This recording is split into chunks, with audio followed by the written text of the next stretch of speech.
Écoutez, moi j'interviens en continuité de ce que vient de nous dire notre collègue. En effet, c'est pas une question dogmatique. Je rappelle quand même que l'histoire du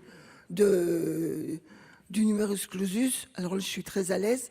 La première question écrite que j'ai posée quand je suis devenue sénatrice, c'est la levée du numerus clausus. Tout le monde m'expliquait que c'était pas possible, que gna gna. 12 ans.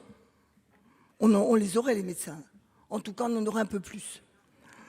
Moi, je pense que nous sommes dans une période où on nous dit ça ne va pas marcher. De toute façon, en France, dès qu'il y a un nouveau truc, ça ne va pas marcher. Mais on ne l'a pas essayé. Vous nous dites, on a essayé, ça ne marche pas. Ben, il faut essayer. Parce que ce qu'on a essayé, ça n'a pas marché. Et qu'est-ce que vous nous proposez? D'attendre une convention. D'accord? Peut-être si de toute façon, il y a une très bonne convention signée avec les médecins, ben, elle finira par s'imposer par rapport à la décision qu'on pourrait prendre.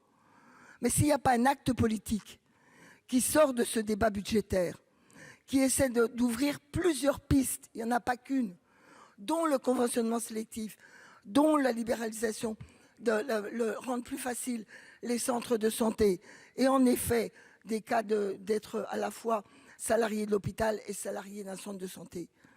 Alors, monsieur Jomier, moi, je veux bien qu'on explique qu'il ne faut pas pénaliser notre jeunesse, et j'y suis sensible. Je pense que c'est l'ensemble du pays, du corps médical qui doit faire des efforts.